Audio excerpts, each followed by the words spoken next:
Once, Rachel Carson said, one way to open your eyes is to ask yourself, what if I had never seen this before?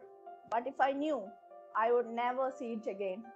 The greatest threat to our Mother Earth is the belief that someone else would save her. The concept of sustainability is no longer about doing less harm. It is about doing more good. Good morning, good afternoon, and good evening to all of you around the globe. Now, it is much awaited another moment of ICFGS. Myself, Megha Babu, under the name of ICFGS, heartily welcome you all to the 6th international session of lecture series. ICFGS is a state-of-art online forum created by a group of experts and professionals with the aim to share, discuss, and brainstorm sustainability initiatives for a new world. ICFGS is not only a community, it's a way of life for sustainable future, a pathway to sustainable world. So it's my pleasure to introduce our first distinguished speaker, Dr. Jagadish Vengala. He is currently working as convener, Innovation Council, and associate professor in Department of Civil Engineering, PVP Siddharth Institute of Technology, Vijayawada, Andhra Pradesh. A doctorate from VTU, Belgaum, Dr. Vengala worked as a scientist in a research organization under Ministry of Environment and Forest in Bangalore. He has received several awards and honors, such as INAE Best PhD Thesis Award, Boyscast Fellowship, Young Scientist Award by Indian Concrete Institute, Vishwakarma Award by CIDC, New Delhi, etc. He has delivered more than 200 invited and guest lectures at various national and international forums and chaired several international and national conferences. He has also published more than 50 research papers in reputed international and national journals. Today, Dr. Vengala is going to speak on sustainability and energy conservation in building sector. It's my pleasure to invite Dr. Jagadish Vengala to deliver his talk. Over to you, Dr. Vengala, please. Yeah, so let me get into the presentation because it's only half an hour time is there. So my topic is mostly I'm discussing. Hope my PPT is visible. Yes, sir. It is visible. Yeah, thank you, ma'am. Thank you for the group for inviting me and sharing my research with the August audience. And next 20 minutes, I'm going to discuss about my research work, and we will have a question and answer session within the given time. So I'm going to talk about thermal comfort studies and energy studies on various buildings on which I have worked for the last few years. As we all know that thermal comfort of a human being is very, very important for particularly humid and semi-humid regions. And if you wanted to control the thermal comfort of a human being, so you need to have a proper thermal insulation of the wall components and roof components. And also you have to control the heat transfer within the housing system. So basically we call the fabric. Fabric is nothing but either a wall fabric or a roof fabric. And to control the temperature and humidity, the wall fabric and the roof fabric plays very vital role, and it influences the human comfort inside the building. So we have done a lot of study, and I'm going to take you the stepwise or stage-wise studies what we have conducted, particularly in this area. And here we have actually conducted the studies on various building models, particularly various temperature variations that come across in various seasons with the different walling systems. And also we've also changed the roof variants by applying various roof coatings. So this is the first work. I'm going to show you some of the pictures and then I speak more. So here you can see this was the initial work we have carried out at when I was head of the department at BMS Institute of Technology, BMS IT Bangalore. So even though the Bangalore temperature is relatively moderate, but initial studies are conducted on a rooftop of our college campus there that time. So wherein here we have actually, checked the variance between the different roof coating materials. So what we did, like, we have constructed 3 building models. You can see over there. All the building models are of the same volume and then same size. So, but only thing is the variation what we have done is on roof coating. So here we've gone for the typical brick wall system, having the same volume for all the building models. The first model is having a simple RCC roof slab. Second model, we have tried with the acrylic based roof coating material. And then third model, we have coated the roof surface with aluminum based roof coating material. So when we, conducted the study for, number of months. So here what we have done, we have, placed the thermal sensors and then connected these sensors using the wires. And then we have a, data logger initially that time when this work was carried out 4 or 5 years back. So when we conducted these studies, all the data is getting stored in a small pen drive in a data logger. And then we've collected this data for every 5 minutes, both the temperature and then humidity data. So when we, conducted this particular data, you can see here. So majorly we have compared with the simple RCC slab, and also we have compared with the difference between the acrylic coating and aluminum coating. So here, what we have seen here in this particular study, the average inside ambient temperature for 7 days for acrylic coating, the first model, what we got is 28 degrees centigrade. And then for aluminum coating, it is 34 degrees centigrade. So even the building model 2 also, we have got a similar kind of variation, 26 and then 32 degrees. And then building model 3 also, we got a variation of 25 and 31 degrees. So in a nutshell, you can see around the 6 degrees centigrade difference we've got between the aluminum coating and acrylic coating. So within the coatings we compared. So from the studies we observed that typically acrylic coating coating materials, which we use it for roof, are better than the aluminum based roof coating materials. This is what we have observed using our limited studies. So this is the one study we have conducted.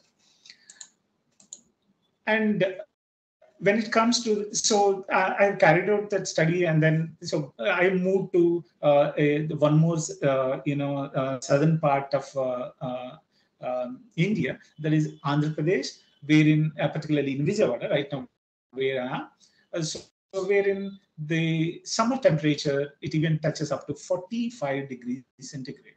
So then I realized, like, the study, the thermal comfort study is more suitable for this particular area, particularly Vijayawada area, when compared with the area like Bangalore.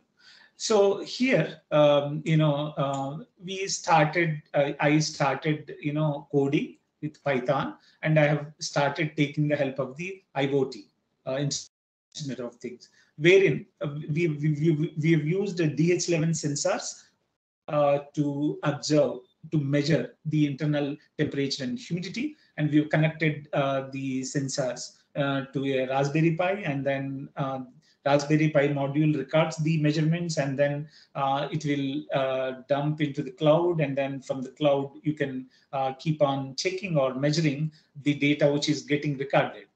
So in this particular study, what I have done, the different variation we have done.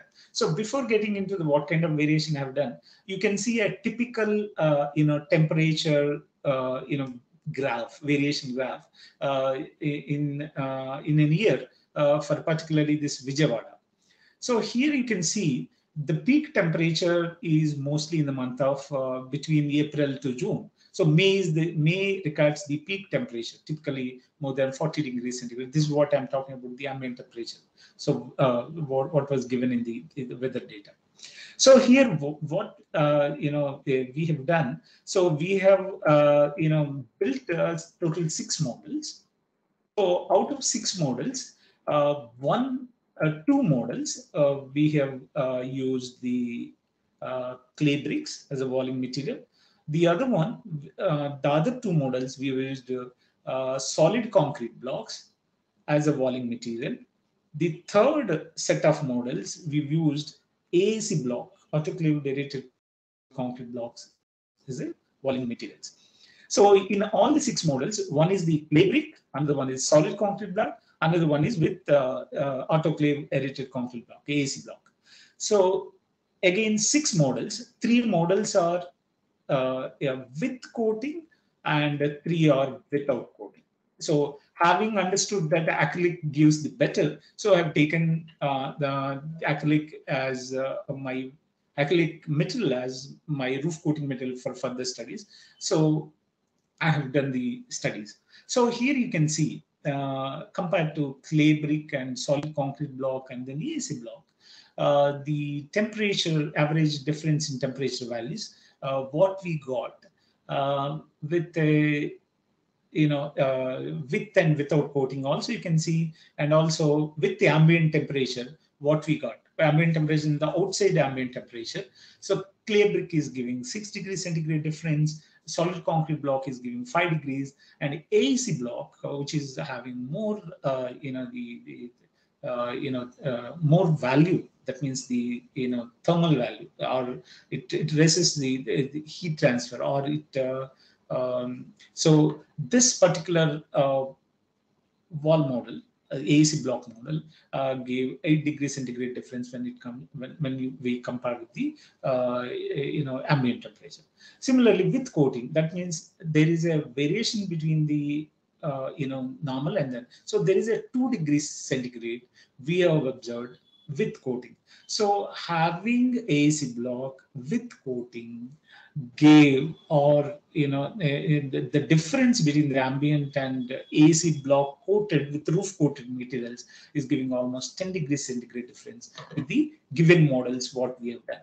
But the problem is some of these models, like there was a little shade that appeared on these building models. So for that, what we did, so we understood some of the limitations or some of the problems which we encountered during the study. However, the difference is quite visible, that AAC block, using AAC block in walling material is giving a better thermal comfort when compared with the other clay brick and solid concrete blocks. And again, the roof coating material will also gives you some kind of edge, a 2 degrees centigrade edge for the building model. So having understood some of the glitches during the research program, so yeah, 1 second. Yeah, this is the result, or the study result of the work, the initial work what we have done in Vijayawada. So average difference in temperature variation, we have seen 4 degrees for clay brick, 6 for solid concrete, and 8 for AAC.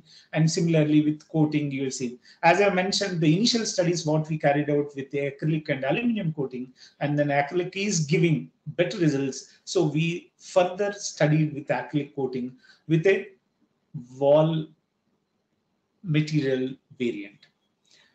So this is what we have studied, and I said some glitches were there.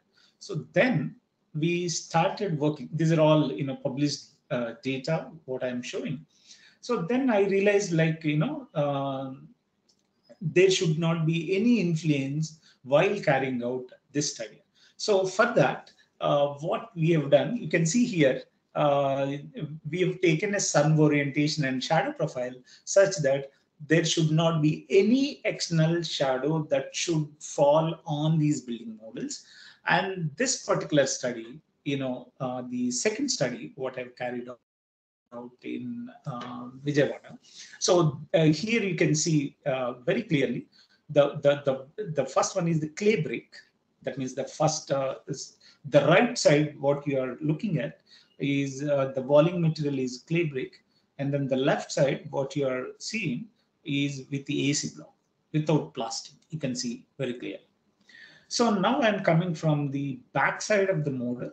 Okay, and then particularly I've already mentioned it. The shade of any of the building model is not falling on any other building model.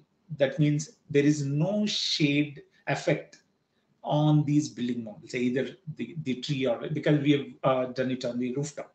Okay, so and also the volume of all these building models are same and same size, and we have given a small opening for both the window and then door. Okay.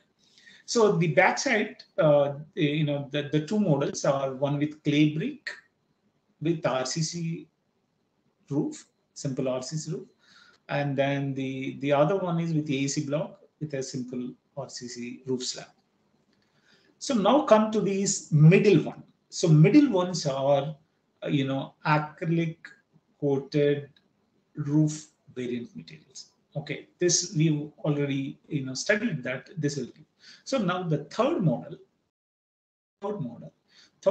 we have gone for the reflective glaze tiles. We can call it as a China mosaic or mosaic tiles. So we have pasted over the roof. So here you can see two different variants in the walling material. One is the clay brick, another one is the solid concrete, AAC block. Because when we visited a number of sites within the city, so most of the people are using either clay brick or solid concrete block or AAC block. So we wanted to further study because clay brick and AC block is giving the better values based on the previous study, the initial studies what we have conducted. So that is why wall variants we have taken only two. One is the clay brick and the other one is the AC block.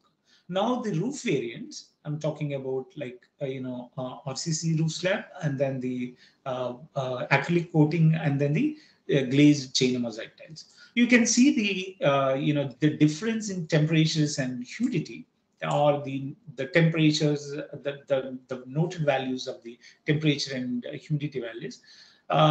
33 degrees centigrade, what we are getting for both AC block and then clay brick walling materials with RCC slab.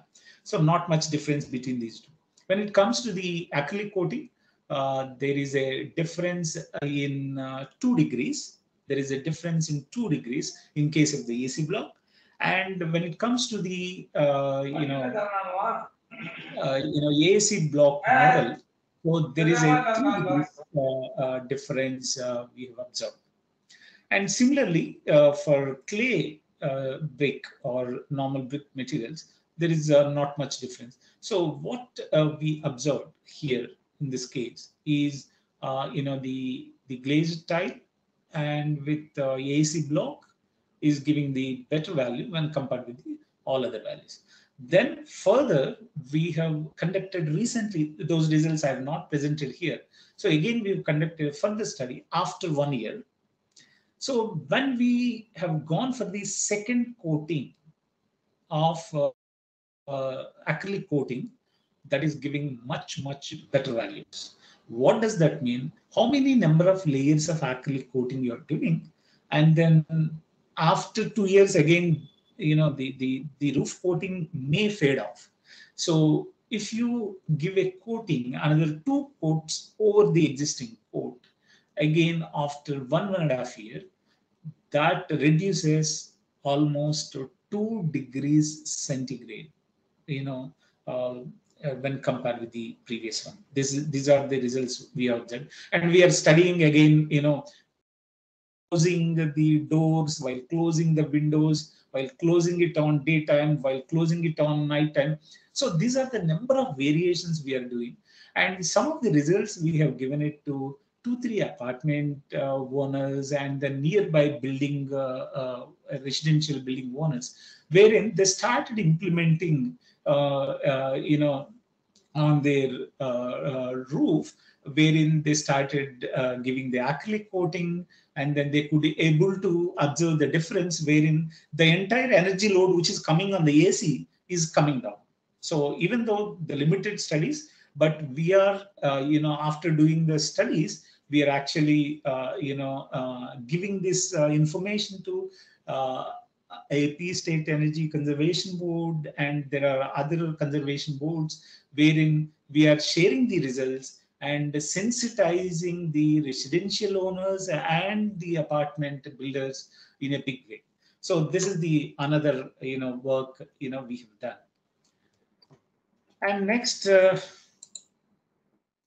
so the basis of all the work what I've done is very interesting work we have done when I was in my old organization, that is Perity, it's under MOEF, wherein we have carried out studies on bamboo-based housing systems. The first one is the Perity Trada housing system. Second one is the steel prefabricated. Sorry, excuse me, bamboo. sir. Yeah. Sir, actually time is due, sir. Can you wrap in 5 minutes, sir, please? No. This is the last slide, by the way. Okay, thank you so much, sir. Yeah. So this is the steel prefabricated house, and another one the wooden prefabricated bamboo composite house, and another one is the mud house using bamboo as a reinforcement. You can see when compared with the RCC house, it is showing almost 3 to 5 degrees centigrade less inside these houses. I just wanted to share it with you. And then it is this coating on the roofing sheets also we have studied. It is very important to note that whether are you going for a paint-based material or Westbound coating-based material, also it matters. It doesn't influence the color. Okay, basically the type of material also influences the heat ingredients that goes inside the house. And we also carried out embodied energy and operational energy studies, wherein we've observed in a typical G+3 apartment building, the most of the embodied energy is going into the cement, followed by steel, and then followed by bricks, and then followed by tile flooring. Flooring tiles also consumes a lot of energy because they are bringing from far distances. When it comes to the operational energy, so most of the load is going into the AC, air conditioners and refrigerator, followed by lift and lights and geysers. As I mentioned, the AC is taking more load. It is very important to address the issues on the wall fabric and roof fabric materials, such that the load on ACs, particularly the operational energy, will get reduced over a period of time. So I just wanted to connect that. The research work, what I've done, finally it affects, when we talk about the operational energy, in particular the areas like Vijayawada or the hot areas, wherein most of the load goes into the AC. So to reduce that, you have to more concentrate on, the wall fabric and roof fabric and different techniques, and you have to understand, so which is suitable for your area. So, and that's it. This is from my side. Thank you. Yeah, thank you, Dr. Vengala. It was an excellent talk. Thank you for sharing your excellent research work on sustainable buildings and insightful suggestions for the use of different materials which you have used to maintain the thermal conditions in the buildings. We are really sorry that because of time constraint, we couldn't listen to your lecture and more research work. However, it is so interesting. Thank you so much. Moving on next, it's my honor to introduce to you our guest of honor for today's lecture series, Mr. Dan Barbulescu. Mr. Dan is Director, Energy Storage from Australia, an investment manager by career and mathematician by training. Mr. Dan has extensive experience in capital markets, energy, real estate, and digital media. He launched the first capital market index and the first credit rating agency for Romania, developed the largest media facade in Europe and the largest spa in Romania. As CEO and board member of public listed companies, Mr. Dan is ambassador of Seed Studying Institute for Malaysia, a Silicon Valley think tank that is promoting the buildings of independent floating cities and clean tech to support them. After 20 years on boards of fossil fuel companies, he shifted to clean tech and started developing intellectual property for floating solar with energy storage. He is actively cooperating with University Malaysia Pahang, UNIMAS, University of Innsbruck, and Australian National University. He was also part of innovation accelerators like Tech Launcher, Canberra, and Antler, Sydney. After partnering with SunGrow, FPV, and University of Innsbruck for projects in Asian and Pacific, he is currently developing floating solar projects in Romania, Malaysia, and Solomon Islands. He is volunteer advisor to his spouse, Her Excellency, Ambassador of Romania to Malaysia for trade, investment, education, science and technology, and research. I extend a very warm welcome and invite Dr. Dan to deliver his talk on floating solar and ocean carbon removal. Over to you, sir. Thank you very much. I'm not a doctor yet. You have done enough work to be given an honorary doctorate, I must say. I will apply to UMAP for that.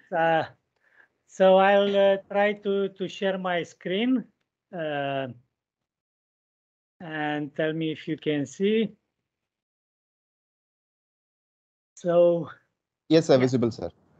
Okay. So good evening and thank you very much for the invitation and the introduction. I will try to expand the previous theme from the comfort of our houses to the comfort of our world. And the theme is focused on climate change and floating solar that can power the ocean carbon removal. Energy Storage Rights, it's a research and development company focused on renewable floating energy, which includes solar, wind and wave generation, and floating energy storage. According to the Intergovernmental Panel on Climate Change, IPCC, our biggest problems are emissions reductions and the carbon dioxide removal. The graph shows the panel conclusion that without carbon removal, the climate change cannot be reversed, only with the net zero emissions.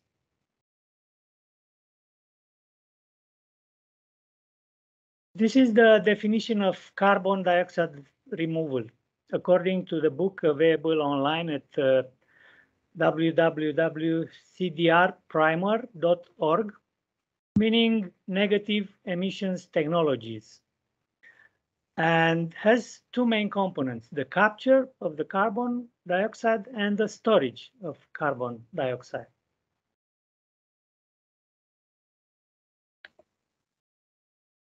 Here are the biological and chemical types of ocean carbon removal. Seaweed cultivation for carbon sequestration, microalgae cultivation and sequestration, restoration and protection of blue carbon ecosystems. Mostly these solutions have, they are not rapid enough to, for the time that we envisage. The chemical solutions are ocean alkalinity enhancement, accelerated weathering of limestone, direct ocean capture, and deep storage. This is according to oceannets.eu project funded by EU Horizon 2020. And graphics from that source also. To explain better the ocean carbon removal, I'll prepare following slide. It's a 4-minute clip that explains this better than me, and courtesy of oceancdr.net. Years, we have built a globalized economy based on fossil fuels and added 555 billion tons of CO2 to the atmosphere. The ocean has absorbed more than a quarter of this carbon, thereby increasing seawater acidity by 30%. Land is also a significant carbon sink. However, half of our CO2 emissions remain in the atmosphere, causing a carbon traffic jam that's pushing our climate towards dangerous new conditions. This CO2 must urgently be removed, and the ocean, with its enormous volume and natural carbon pumps, might provide the key. CO2 diffuses into the surface layer of the ocean whenever it is more abundant in the air than in the water. Once dissolved, powerful carbon pumps remove CO2 from the surface, pulling yet more of it into the ocean. Ocean currents move CO2 saturated surface waters poleward, where they cool and sink, pulling our emissions into the deep ocean, where they can remain isolated for thousands of years. Over geologic timescales, weathering of rock washes alkaline molecules into the ocean, thereby converting dissolved CO2 into bicarbonate and carbonate forms. This natural alkalinity allows the ocean to take up more CO2 without further increasing ocean acidity. On much shorter timescales, primary producers photosynthesize, using sunlight and nutrients to turn dissolved CO2 into organic carbon that fuels the food. As organisms feed on one another and trillions of microbes digest even the smallest of particles, most organic carbon is rapidly recycled back into CO2. However, a small fraction of organic carbon escapes the food web and is sequestered in the ocean.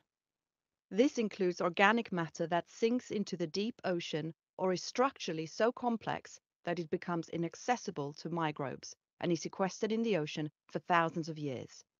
Organic carbon also gets trapped in coastal soils by salt marshes, mangrove forests, and seagrass meadows. Alone, the ocean's carbon pumps are too slow to reverse climate change. However, with research and innovation, we might be able to give these natural pumps a boost and avert the worst consequences of climate change. For example, large-scale seaweed farming or ranching of free-floating sargassum can remove the carbon stored in plant biomass by sinking it to the ocean floor or by locking it up in long-lived bioproducts. In nutrient-poor waters, the export of carbon to the deep ocean could be boosted by artificial fertilization of phytoplankton, either directly with the help of ships or planes, or by artificial upwelling of deeper nutrient-rich waters. Such fertilization could also enhance the growth of seaweed. Protecting and restoring blue carbon ecosystems will prevent emissions associated with ecosystem degradation and can increase storage of organic carbon in marine soils. Ocean alkalinity can be enhanced in a number of ways, thereby increasing the ocean's absorptive capacity for CO2 and counteracting ocean acidification. Proposed approaches include the direct addition of alkaline minerals to beaches or the open ocean, accelerated weathering of limestone or silicate rock in controlled reactors or electrochemical seawater treatment facilities. Finally, liquid CO2 from emissions captured on land could be stored in subsurface geological formations or in the deep ocean. It has even been proposed to increase water density at the poles to accelerate the downward transport of CO2 to the deep ocean. Some of these approaches might have a real shot at sequestering billions of tons of CO2. Their evaluation in terms of efficacy, environmental impacts and cost, field testing and potentially large-scale deployment will require multi-sectoral collaboration, innovation, and an enabling governance system. Join the conversation at oceancdr.net.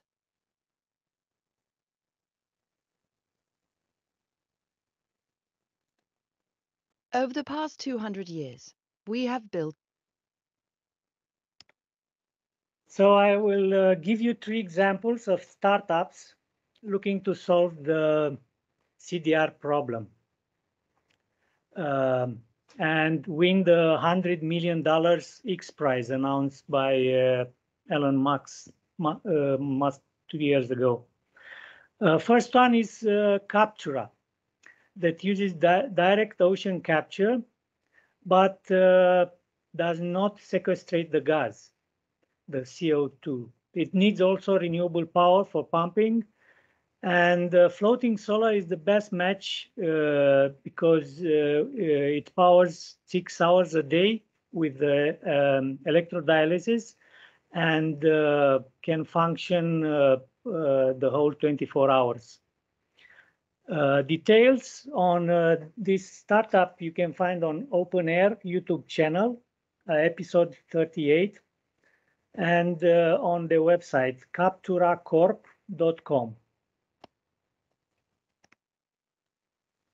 The next is Sea Change that uses electrochemical alkalinization. So it powers electrolysis for speeding the precipitation of carbonates at cathode, and also needs renewable power for process and water pumping. Also, it's using alkaline rocks for anode stream acidity neutralization.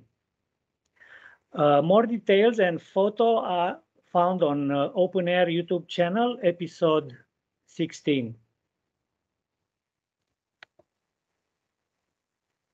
The third is example, it's Sequester. It's a climate launchpad winner based in Malaysia. It uses accelerated weathering of limestone with a bicarbonation process. Also, it needs renewable energy for pumping seawater and for the HCS process, and also needs a lot of lime. More details for Sequester and HCS you can find on their website, hcs1000.org. Now we reach second part, the floating solar. Why floating solar? It's because 70% of Earth is covered by oceans, and floating photovoltaics, it's saving land for agriculture. It has a higher output than ground-mounted PV because of water cooling, and a cost is 20% higher. The qualities from 2, 3, 4 are researched by World Bank in a study available online where sun meets water. So it increases the water quality for fisheries, the shadow enhances aquatic survival and oxygenation, and in next 5 years, the installed capacity for floating solar is estimated to grow 300%, from 3 gigawatts today to 10 gigawatts in next 5 years. How photovoltaics works? This is a diagram from series commissioned by World Bank to the Solar Research Institute of Singapore, where you can see the differences to the ground-mounted solar, the floating pontoons, the mooring lines, central inverter, and anchoring. Here are 6 examples of floating solar designs. The first one, Semcom floating solar, is on a water reservoir in Singapore, and it was commissioned 1 year ago. But in all these 6 designs, you can see divergence. So unlike, they are different. Unlike the wind power, where the industry found convergence in last decade and settled for the same type of wind plant with the tripales and the nest. In case of floating solar, there is still search to do and research. All of the design are looking for solution to a wave-proof support for the solar panels, because only a pontoon is not a feasible solution.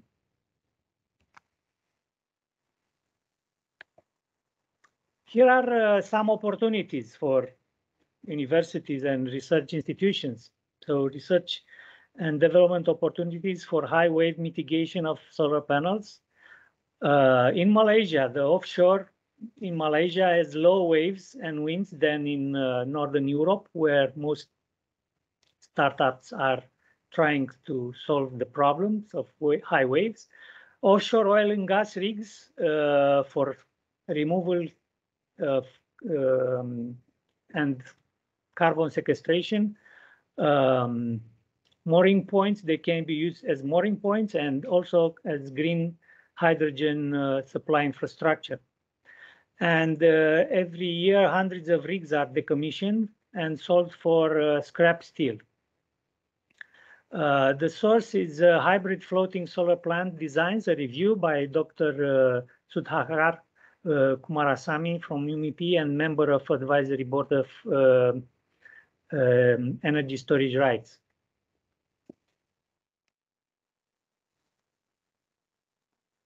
Okay. So we are using energy storage platform to give support and wave protection to both technologies, FPV and ocean carbon removal devices. The animation shows 20-meter radius and 20-meter height cylinder with a pump turbine at the bottom that is storing energy when it's pumping water from the sea into the upper reservoir, and it's releasing energy when the turbine is open and the water falls back into the sea due to the buoyancy of the cylinder. So the caisson cylinder is made of sea-proof concrete, and the cost is correlated with concrete and steel prices. The levelized cost of energy is similar to lithium batteries, which last for 15 to 20 years, but it has a 40 years life because it's concrete and it's used to build, to reclaim land, for example, in Singapore. And this energy storage platform, we have the intellectual property rights in countries shown on the left map, plus 12 Pacific Island countries. We call it One Lake Pump Hydro Energy Storage, OLFES, and the rights are granted and patented by University of Innsbruck, Austria. More details you can find on our website, onelakepumphydro.com, and on University of Innsbruck website, buoyant-energy.com. So our business model is to develop and generate IP for floating energy. This is including solar, wind, and wave energy. And second, to secure development permits for reservoirs offshore across ASEAN in exchange of a percentage of IP royalties. And IP plus permits are the floating rights. We are promoting these floating rights to developers of renewable energy, water utilities, grid operators, and local island communities. This is our team in Malaysia, and I encourage you to connect with us on LinkedIn, myself, and Dr. Sudhakar Kumarasamy. I'm not sure I'm good at pronunciation. Thank you very much.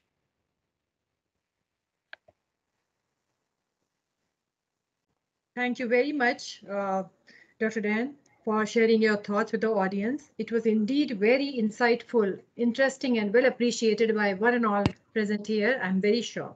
Especially personally, your work on Capture Sea Change and HCA Sequester, these projects are truly applaudable. And it was very, very amazing for all of us to see floating solar panel designs. Very, very innovative. Thank you very much.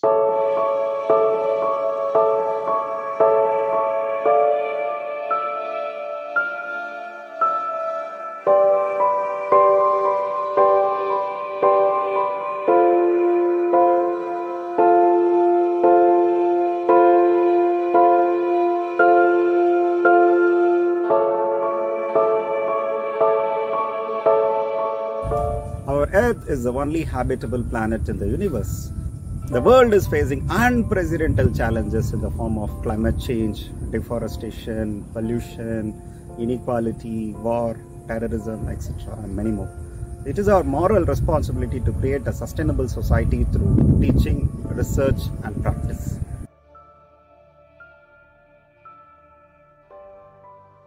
The International Community for Global Sustainability is a platform where people from all around the world can come together and share their ideas and make their contributions to whatever extent they can, so that we have a sustainable planet for the future.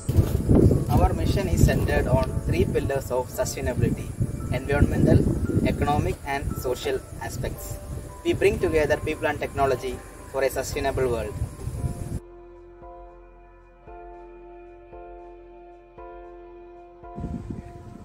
Hi all, I'm Hari, an environmental engineer and an entrepreneur from India.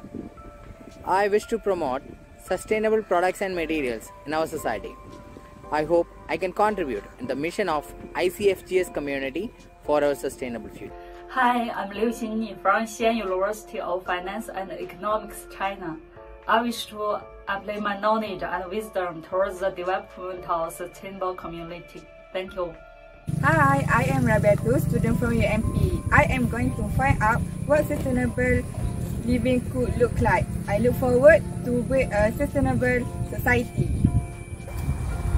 Hi everyone, I'm Anis from UST Malaysia Pahang. I love people and I am passionate about the environment, and that's why I choose to be the part of this community. Thank you. So like white revolutions, industrial revolutions, digital revolutions, bring back the glory on earth through sustainable revolution. Let us begin our sustainable life with ICFGS, International Community for Global Sustainability.